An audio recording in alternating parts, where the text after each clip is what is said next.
रसपान करेंगे बैसाख अमावस की कथा।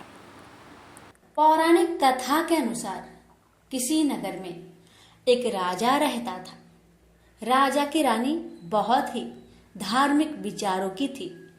राजमहल के ठीक सामने साहूकार की एक हवेली थी।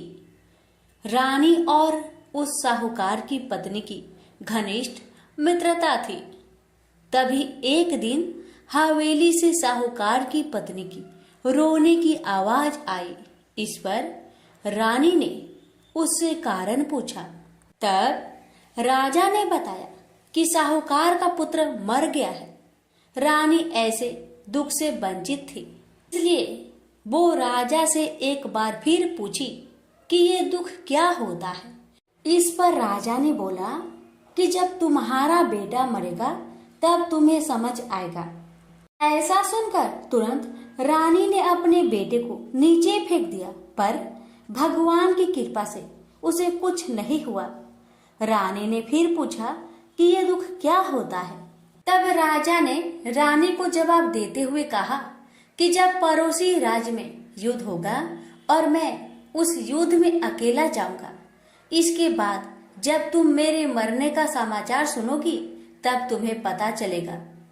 हालांकि रानी अमावस्या व्रत करती थी, जिस वजह से राजा युद्ध जीतकर वापस आ जाते हैं। रानी फिर से सवाल करती है। तब इसके बाद राजा ने कहा कि जब हम गंगा माँ के दर्शन को जाएंगे तब मैं वहाँ गंगा नदी में कूद जाऊंगा, फिर तुम्हें पता चलेगा कि दुख क्या होता है। उधर भगवान शंकर कैलाश पर्वत पर बैठकर सब कुछ देख रहे थे और माता पार्वती से कहते हैं कि आओ, मैं तुम्हें सुखी आत्मा के दर्शन कराता हूँ। इसके बाद भगवान शिव बकरे और माता पार्वती ने बकरी का रूप धारण करके एक बावली के पास घास चरने लगे। रानी ने उस बावली को देखकर कहा कि हम यही विश्राम करेंगे। इस दौरान रानी ने महादेव और माता पार्वती की सारी बातें सुन ली, जिसमें महादेव और माता पार्वती आपस में बातें कर रहे होते हैं कि रानी ने अमावस्या का व्रत किया है, इसलिए उसे इस जन्म में कोई दुख नहीं मिलेगा। सारी बातें सुनकर रानी को सब कुछ समझ आ गया। फिर उसने राजा को सब कुछ बताया। ऐसा माना जाता है कि अमावस्या व्रत करने से इंसान के सभी संकट दूर हो जाते हैं। प्रेम से बोलिए अमावस्या माता की जय। हर हर महादेव। माता पार्वती की जय। तुलसी माता और गणेश भगवान की कथा। भगवान श्री गणेश को तुलसी नहीं चढ़ती। इसके पीछे पुराणों में एक रोचक कथा मिलती है। एक समय में धर्मात्मज नाम के राजा हुआ करते। उनकी कन्या तुलसी यौन अवस्था में थी। अपने विवाह की इच्छा लेकर तीर्थ यात्रा पर निकल पड़ी। उन्होंने कई जगह की यात्रा की। एक स्थान पर उन्हें तरुणावस्था में भगवान श्री गणेश को तपस्या में लीन देखा। भगवान गणेश का रूप अत्यंत मोहक और आकर्षक था। तुलसी भगवान गणेश के इस रूप पर मोहित हो गई और अपने विवाह का प्रस्ताव उनके समक्ष रखने के लिए उनका ध्यान भंग कर दिया। भगवान गणेश ने स्वयं को ब्रह्मचारी बताते हुए तुलसी का विवाह प्रस्ताव ठुकरा दिया। तुलसी को भगवान गणेश के इस रूखे व्यवहार और अपना विवाह प्रस्ताव ठुकराए जाने से बहुत दुख हुआ और उन्होंने आवेश में आकर भगवान गणेश को 2 विवाह होने की श्राप दे दिया। इस पर श्री गणेश ने भी तुलसी को असुर से विवाह होने का श्राप दे डाला। बाद में तुलसी को अपनी भूल का एहसास हुआ और भगवान गणेश से क्षमा मांगी। ना तुम्हारा श्राप खाली जाएगा ना मेरा। मैं रिद्धि और सिद्धि का पति बनूंगा और तुम्हारा भी विवाह राक्षस जलांधर से अवश्य होगा। लेकिन अंत में तुम भगवान विष्णु और श्री कृष्ण की प्रिया बनोगी और कलयुग में भगवान विष्णु के साथ तुम्हें पौधे के रूप में पूजा जाएगा। लेकिन मेरी पूजा में तुलसी का प्रयोग नहीं किया जाएगा। प्रेम से बोलिए तुलसी माता की जय। गणेश भगवान की जय। श्री कृष्ण भगवान बोले, हे पार्थ, जो मुझ में मन लगाकर मेरे में ही आश्रय लेकर योगा अभ्यास करते हुए मेरे स्वरूप का संचय रहित पूर्ण ज्ञान प्राप्त होगा, सो सुनो, विज्ञान के सहित वह पूर्ण ज्ञान में तुम्हें सुनाता हूँ, जिसके जानने से तुमको इस लोक में और कुछ जानना शेष न रहेगा। सहस्त्रों मनुष्य में से कोई एक सिद्धि प्राप्त के लिए यत्न करता है। उन यत्न करने वाले सिद्धों में से कोई बिरला ही मुझे ठीक जान पड़ता है। पृथ्वी, जल, अग्नि, वायु, आकाश, मन, बुद्धि और अहंकार, यह 8 प्रकार की मेरी प्रकृति माया है। इस प्रकृति को अपरा, अचेतन अर्थात जड़ कहते हैं। और हे महाबाहो, इससे दूसरी प्रकृति चेतन है, जिसने संपूर्ण जगत धारण किया है। इन्हीं प्रकृतियों से सब प्राणी मात्र उत्पन्न होते हैं। ऐसा जानो, यह प्रकृतियां हमसे ही उत्पन्न हुई है। इस तरह सब जगत की उत्पत्ति और प्रलय का कारण मैं ही हूँ। हे धनंजय, जिस प्रकार धागे में मणि पिराई जाती है, उसी भांति यह सब संसार मुझसे परे और कुछ भी नहीं। हे कुंती पुत्र, जल में रस में मैं ही हूँ, चंद्रमा और सूर्य में प्रकाश में मैं ही हूँ, सब वेदों का सार मैं ही हूँ, आकाश में शब्द तथा पुरुष में पौरुष मैं ही हूँ। हे अर्जुन, पृथ्वी में सुगंध तथा अग्नि में तेज रूप मैं ही हूँ, सब प्राणियों में जीवन और तपस्वियों का तप मैं ही हूँ। हे पार्थ, समस्त प्राणियों में सनातन बीज रूप मुझको ही जानना, बुद्धिमानों में बुद्धि स्वरूप और तेजस्वियों में तेज मैं ही हूँ। हे अर्जुन, काम और रोग रहित बलवान पुरुषों में धर्म के विरुद्ध न जानने वाला कर्म मैं ही हूँ। जितने भी स्वास्तिक, राजस, तामस पदार्थ है, वे सब मुझसे ही उत्पन्न हैं, परंतु उनमें मैं नहीं रहता। ये सब मुझ में है। सत्व, रज, तम, इन तीनों गुणों के प्रभाव से यह सारा जगत मोहित हो रहा है। इस कारण यह मेरी गुणमयी और दिव्यमयी माया अति दुस्तर है। जो मुझको अनन्य भाव से भजते हैं, वे इस माया को पार कर जाते हैं। हे भारत श्रेष्ठ अर्जुन, 4 प्रकार के जीव मुझको भजते हैं। दुखिया, जिज्ञासु, ऐश्वर्य की कामना करने वाले और ज्ञानी, जिनमें मुझे सदा एकाग्रचित और केवल मेरी भक्ति करने वाले, और ज्ञानी, जिनमें मुझे सदा एकाग्रचित और केवल मेरी भक्ति करने वाले ज्ञानी पुरुष श्रेष्ठ है। क्योंकि मैं ज्ञानी को अत्यंत प्रिय हूँ और वह मुझको प्रिय है। यद्यपि ये सभी भक्त श्रेष्ठ है, तथापि ज्ञानी तो मेरी आत्मा ही है, क्योंकि वह मुझ में ही मन लगाकर मुझको ही सर्वोत्तम गति मान मेरा ही आश्रय ग्रहण करता है। वह ज्ञानी अनेक जन्मों के बाद मुझे पा लेता है। ऐसा महात्मा अति दुर्लभ है, जो सब जगत को वासुदेवमय समझे। हे अर्जुन, जो भक्त श्रद्धा पूर्वक जिस जिस देवता का पूजन करना चाहते हैं, उन पुरुषों की उस श्रद्धा को मैं ऋण कर देता हूँ। यह उस श्रद्धा से मुक्त होकर उस देवता की आराधना करता है, फिर उसको मेरे ही रचे हुए काम का फल प्राप्त होते हैं। परंतु उन अल्प बुद्धि वालों का फल नाशवान है। देवताओं की आराधना करने वाले देवताओं को मिलते हैं और अव्यय, अविनाशी, अच्युत्यम स्वरूप को न जानकर मंद बुद्धि लोग मुझे अव्यक्त को व्यक्त मानते हैं। मैं योग माया से आच्छादित होने के कारण सबको नहीं दिखता। उसी से मूर्ख लोग अनादि तथा अविनाशी मुझको नहीं जानते। हे अर्जुन, मैं भूत, भविष्य और वर्तमान के सभी प्राणियों को ही जानता हूँ। पर मुझे कोई भी नहीं जानता।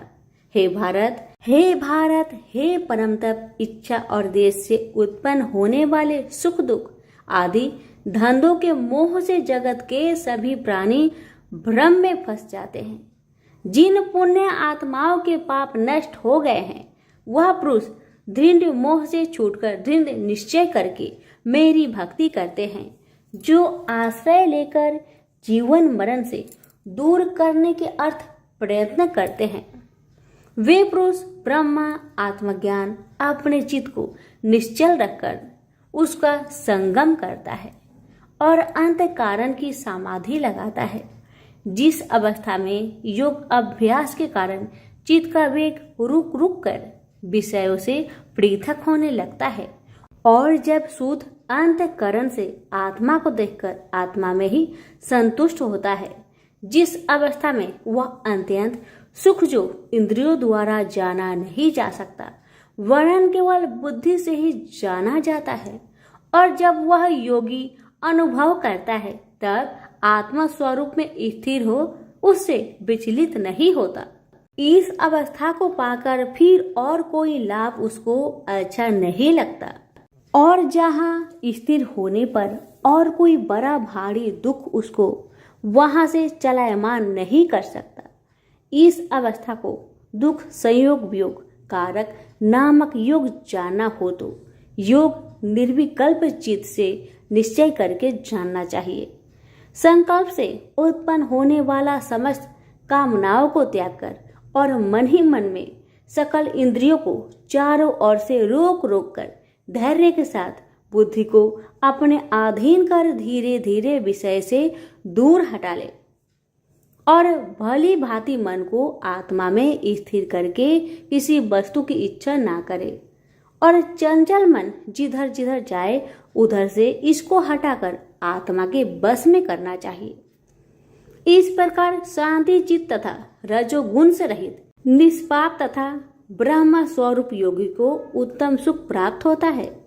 इस रीति से निरंतर योगाभ्यास करने वाला योगी समस्त पापों से छूटकर सहज ही उस परम सुख को पा लेता है जो ब्रह्म के संयोग से प्राप्त होता है। जिसका मन योग में स्थिर हो गया है उसकी दृष्टि भी सर्वत्र समान हो जाती है और वह सब प्राणियों में अपने को और अपने में सब प्राणियों को देखता है, जो सब प्राणियों में मुझको और मुझ में सब प्राणियों को देखता है। मैं उससे अलग नहीं रहता और मुझसे वह अलग नहीं रहता। जो अभेद भाव से रहता है सब प्राणियों में स्थिर हो मेरा मनन करता है, वह योगी चाहे जिस अवस्था में रहे मुझ में मिल जाता है। हे अर्जुन, जो समस्त प्राणियों के दुख सुख के समान समझता है और सबको समान देखता है वही श्रेष्ठ योगी है।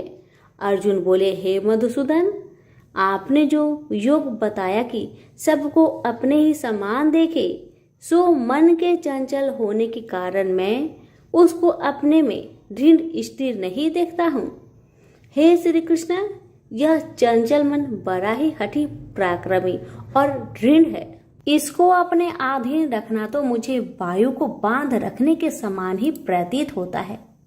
श्री कृष्ण भगवान ने कहा, हे महाबाहो, इसमें संदेह की मन अति चंचल है, तो भी हे कुंती पुत्र, अभ्यास और वैराग्य से इसे बस में किया जा सकता है। जिसका मन बस में नहीं उसको योग अति दुर्लभ है। अर्जुन ने कहा, हे श्री कृष्ण, जिसमें श्रद्धा तो है पर योग प्राप्त करने में सफल नहीं हुआ है और जिसका चित्त योग से विचलित हो गया है, वह योग सिद्धि न पाने से किस गति को प्राप्त होता है?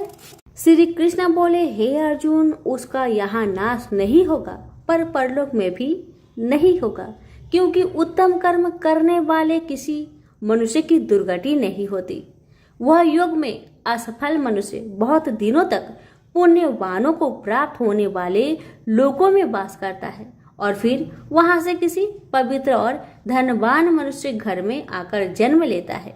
इस प्रकार का जन्म पाना भी इस लोक में बड़ा दुर्लभ है। हे कुरुनंदन, यह योगियों के बस में जन्म लेकर पूर्व जन्म की बुद्धि संस्कार अर्थात आत्मज्ञान को पाता है और उससे अधिक सिद्धि के लिए यत्न करता हूँ। पूर्व जन्म में किए योग अभ्यास के बल में अनेक विघ्नों को पड़ने पर भी यह मोक्ष को प्राप्त होता है। योग की केवल इच्छा ही हो तो पुरुष शब्द ब्रह्म के परे जा पहुंचता है। जो बड़े परिश्रम और यत्न से योग अभ्यास करता है वह पापों से छूट मोक्ष को पाता है। बड़े तपस्वियों से योगी श्रेष्ठ है। जो शुद्ध होकर अनेक जन्मों में परिश्रम करके सफल होता है और ज्ञानियों से भी योगी श्रेष्ठ है। इसलिए हे अर्जुन, तुम योगी बनो। केवल मुझ में ही मन लगाकर योग प्राप्ति के लिए जो मेरा भजन करता है उसको समस्त योगियों के मध्य से मैंने अत्यंत श्रेष्ठ माना है। प्रेम से बोलिए श्री कृष्ण भगवान की जय। अब सुनिए श्रीमद् भगवत गीता पाठ अध्याय 7 की महात्म्य। भगवान शिव कहते हैं, हे पार्वती, अब मैं 7वें अध्याय का महात्म्य बतलाता हूँ, जिसे सुनकर कानों में अमृत राशि भर जाती है। पाटलिपुत्र नामक एक दुर्गम नगर है जिसका गोपुर बहुत ही ऊंचा है। उस नगर में शंकुकर्ण नामक एक ब्राह्मण रहता था। उसने वैश्यावृत्ति का आश्रय लेकर बहुत धन कमाया, किंतु ना तो कभी पितरों का तर्पण किया और न देवताओं का पूजन ही। वह धनोपार्जन में तत्पर होकर राजाओं को ही भोज दिया करता था। एक समय की बात है, उस ब्राह्मण ने अपना चौथा विवाह करने के लिए पुत्र और बंधुओं के साथ यात्रा की। मार्ग में आधी रात के समय जब वह सो रहा था, तब एक सर्प ने कहीं से आकर उसकी बाह में काट लिया। उसके काटते ही ऐसी अवस्था हो गई कि मणि, मंत्र और औषधि आदि से भी उसके शरीर की रक्षा असाध्य जान पड़ी। तत्पश्चात कुछ ही क्षणों में उसके प्राण पेखरू उड़ गए। वह प्रेत बना। फिर बहुत समय के बाद वह प्रेत सर्प योनि में उत्पन्न हुआ। उसका बीत धन की वासना में बंधा था। उसने पूर्व वृत्तांत को स्मरण करके सोचा, मैंने घर के बाहर करोड़ों की संख्या में अपना जो धन गार रखा है, उससे इन पुत्रों को वंचित करके स्वयं ही उसकी रक्षा करूंगा। सांप की योनि से पीड़ित होकर पिता ने एक दिव्य सपना में अपने पुत्र के समक्ष आकर अपना मनोभाव बताया।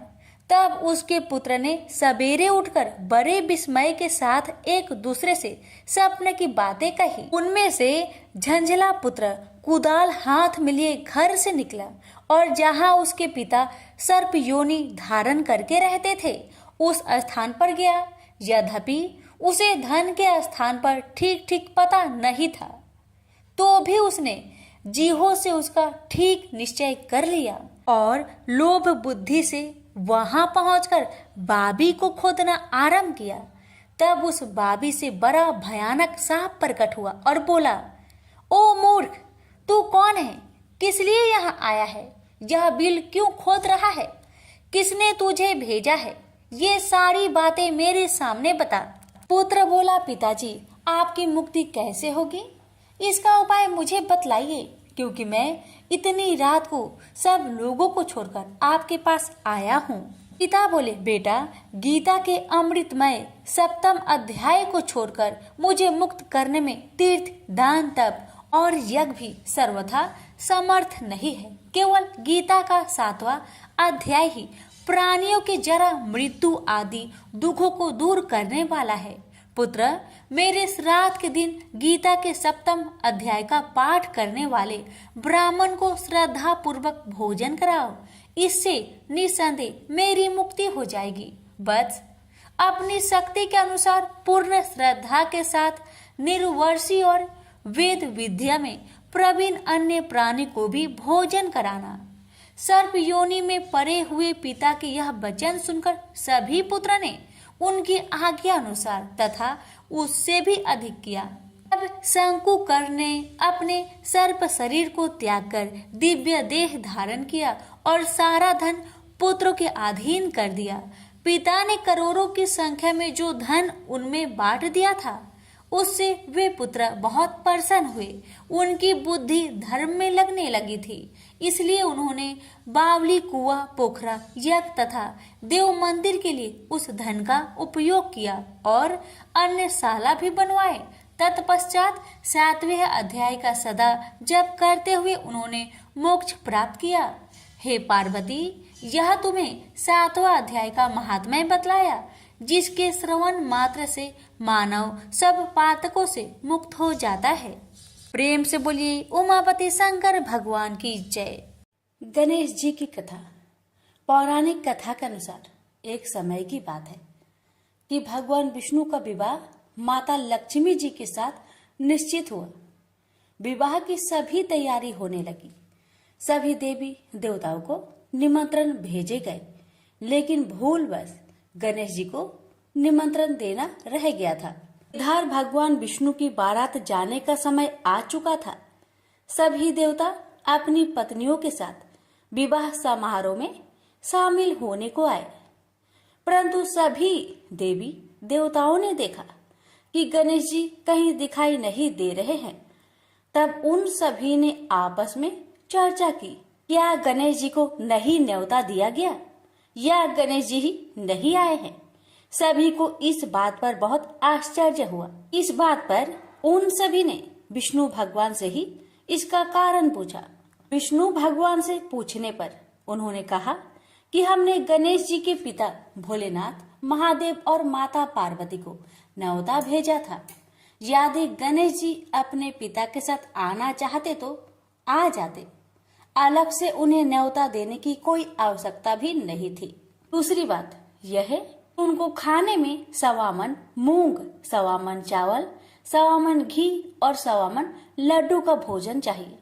यदि गणेश जी नहीं आएंगे तो कोई बात नहीं, दूसरे के घर जाकर इतना सारा खाना पीना अच्छा भी नहीं लगता। इतना वार्ता कर ही रहे थे कि किसी एक ने सुझाव दिया, यदि गणेश जी आते तो उनको द्वारपाल बनाकर बैठा सकते थे कि आप घर की याद रखना। आप तो चूहे पर बैठकर धीरे धीरे चलोगे तो बारात में बहुत पीछे रह जाओगे। यह सुझाव सबको पसंद आ गया, तो फिर विष्णु भगवान ने भी अपनी सहमति दे दी। तब गणेश जी को निमंत्रण देकर आमंत्रित किया और उनको समझा बुझाकर घर की रखवाली करने को बैठा दिया गया। बारात चल दी। तब नारद जी ने देखा कि गणेश जी तो दरवाजे पर ही बैठे हुए हैं, तो वे गणेश जी के पास गए और रुकने का कारण पूछा। गणेश जी कहने लगे कि विष्णु भगवान ने मेरा बहुत अपमान किया है। नारद जी ने कहा कि आप अपनी मूषक सेना आगे भेज दो तो वह रास्ता खोद देगी, जिससे उनके वाहन धरती में धंस जाएंगे। तब आपको सम्मान पूर्वक बुलाना पड़ेगा। अब तो गणेश जी ने अपनी मूषक सेना को आदेश दिया, जाओ, और सेना ने जमीन पोली कर दी। जब बारात वहां से निकली तो रथों के पहिए धरती में धंसने लगी। आग कोशिश की, परंतु पहिए नहीं निकले। सभी ने अपने अपने उपाय किए, परंतु पहिए तो नहीं निकले, बल्कि जगह जगह से टूटने लगे।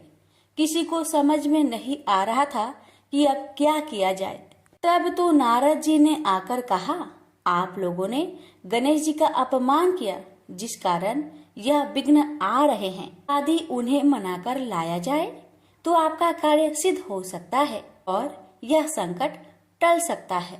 शंकर भगवान ने अपने दूत नंदी को भेजा और वे गणेश जी को लेकर आए। गणेश जी का आदर सम्मान के साथ पूजन किया गया। फिर रथ के पहिए निकलने लगे और यह संकट टल गया। अब रथ के पहिए निकल तो गए, परंतु वे टूट फूट गए थे, तो उन्हें सुधारे कौन। पास के खेत में एक खाती काम कर रहा था। उसे बुलाया गया। खाती अपना कार्य करने से पहले श्री गणेशाय नमः कहकर गणेश जी की वंदना मन ही मन करने लगा। देखते ही देखते खाती ने सभी पहियों को ठीक कर दिया। तब खाती कहने लगा कि हे देवताओं, आपने सर्वप्रथम गणेश जी को नहीं मनाया होगा और न ही उनकी पूजन की होगी, इसलिए तो आपके साथ यह संकट आया है। मैं तो मूर्ख अज्ञानी हूँ, फिर भी पहले गणेश जी को पूजते हैं, उनका ध्यान करते हैं। आप लोग तो देवगण हैं, फिर भी आप गणेश जी को कैसे भूल गए? अब आप लोग भगवान श्री गणेश जी की जय बोलकर जाए तो आपके सब काम बन जाएंगे और कोई संकट भी नहीं आएगा। ऐसा कहते हुए बारात वहां से चल दी और विष्णु भगवान का लक्ष्मी जी के साथ विवाह संपन्न करा के सभी सकुशल घर लौट आए। हे गणेश जी महाराज, आपने विष्णु को जैसा कारज सरियो ऐसा कारज सबको सिद्ध करिजो। बोलिए गजानन भगवान की जय। लक्ष्मी माता की कहानी। एक बार लक्ष्मी जी ने मनोहर रूप यानी बहुत ही अद्भुत रूप धारण करके गायों के एक झुंड में प्रवेश कर लिया और उनके इस सुंदर रूप को देखकर गायों ने पूछा कि देवी आप कौन हैं और कहाँ से आई हैं। गायों ने ये भी कहा कि आप पृथ्वी की अनुपम सुंदरी लग रही हो। तब गायों ने एकदम से कहा कि सच सच बताओ, आखिर तुम कौन हो और तुम्हें कहाँ जाना है। तब लक्ष्मी जी ने विनम्रता से गायों से कहा कि तुम्हारा कल्याण हो। असल में मैं इस जगत में अर्थात संसार में लक्ष्मी के नाम से प्रसिद्ध हूँ और सारा जगत मेरी कामना करता है, मुझे ही पाना चाहता है। मैंने दैत्यों को छोड़ दिया था और इसलिए वे सदा के लिए नष्ट हो गए। इतने ही नहीं, मेरे आश्रय में रहने के कारण इंद्र, सूर्य, चंद्रमा, विष्णु, वरुण तथा अग्नि आदि सभी देवता सदा के लिए आनंद भोग रहे हैं। इसके बाद माँ लक्ष्मी ने कहा कि जिनके शरीर में मैं प्रवेश नहीं करती वे सदैव नष्ट हो जाते हैं और अब मैं तुम्हारे शरीर में ही निवास करना चाहती हूँ। लेकिन इसके बाद भी कथा अभी खत्म नहीं हुई, क्योंकि गायों ने अब तक माँ लक्ष्मी को अपनाया नहीं था। गाय ने क्यों किया माँ लक्ष्मी का त्याग? देवी लक्ष्मी की इन बातों को सुनने के बाद गायों ने कहा कि तुम बड़ी चंचल हो, इसलिए कभी कहीं नहीं ठहरती। इसके अलावा तुम्हारा बहुतों के साथ भी एक सा ही संबंध है, इसलिए हमें तुम्हारी इच्छा नहीं है।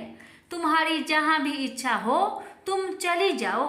तुमने हमसे बात की, इतने में ही हम अपने आप को तुम्हारी कृतार्थ यानी तुम्हारी आभारी मानती हैं। गायों के ऐसा कहने पर लक्ष्मी ने कहा कि ये तुम क्या कह रही हो? मैं दुर्लभ और सती हूँ, अर्थात मुझे पाना आसान नहीं, पर फिर भी तुम मुझे स्वीकार नहीं कर रही। आखिर इसका कारण क्या है? यहाँ तक कि देवता, दानव, मनुष्य आदि सब कठोर तपस्या करके मेरी सेवा का सौभाग्य प्राप्त करते हैं, अतः तुम भी मुझे स्वीकार करो। वैसे भी इस संसार में ऐसा कोई नहीं जो मेरा अपमान करता हो। ये सब सुनकर गायों ने कहा कि हम तुम्हारा अपमान या अनादर नहीं कर रहे, केवल तुम्हारा त्याग कर रहे हैं, और वह सिर्फ इसलिए क्योंकि तुम्हारा मन बहुत चंचल है। तुम कहीं भी जमकर नहीं रहती, अर्थात एक स्थान पर नहीं रुक सकती, इसलिए अब बातचीत करने से कोई लाभ नहीं। तो तुम जहाँ जाना चाहती हो जा सकती हो। इस तरह से गायों ने माँ लक्ष्मी का त्याग कर दिया, क्योंकि गायों को मालूम था कि लक्ष्मी कभी किसी के पास नहीं रहती, बल्कि पूरे संसार में घूमती रहती है। पर फिर भी माँ लक्ष्मी ने हार नहीं मानी और इतना सब होने के बाद भी वार्तालाप जारी रखी। अब आखिर में माँ लक्ष्मी ने कहा, गायों, तुम दूसरे को आदर देने वाली हो और यदि तुमने ही मुझे त्याग दिया तो सारे जगत में मेरा अनादर होने लगेगा। इसलिए तुम मुझ पर भी अपनी कृपा करो। मैं तुमसे केवल सम्मान चाहती हूँ। तुम लोग सदा सबका कल्याण करने वाली पवित्र और सौभाग्यवती हो, तो मुझे भी बस आज्ञा दो कि मैं तुम्हारे शरीर के किस भाग में निवास करूं। इसके बाद गाय ने भी अपना मन बदल लिया और गायों ने कहा, हे यशस्विनी, हमें तुम्हारा सम्मान अवश्य ही करना चाहिए, इसलिए तुम हमारे गोबर और मूत्र में निवास करो, क्योंकि हमारी ये दोनों वस्तुएं ही परम पवित्र है। तब माँ लक्ष्मी ने कहा, धन्यवाद और धन्य भाग मेरे, जो तुम लोगों ने मुझ पर अनुग्रह किया, यानी मेरे प्रति इतना कृपा दिखाई। मैं अवश्य ऐसा ही करूंगी। मैं सदैव तुम्हारे गोबर और मूत्र में ही निवास करूंगी। सुखदायिनी गायो अर्थात सुख देने वाली गायो, तुमने मेरा मान रख लिया, अतः तुम्हारा भी कल्याण हो। बस यही वचन है कि गाय की इन दोनों वस्तुओं को लक्ष्मी का ही रूप समझा जाता है। प्रेम से बोलिए लक्ष्मी माता की जय। लापसी तपसी की कथा। एक लापसी था, एक तपसी था।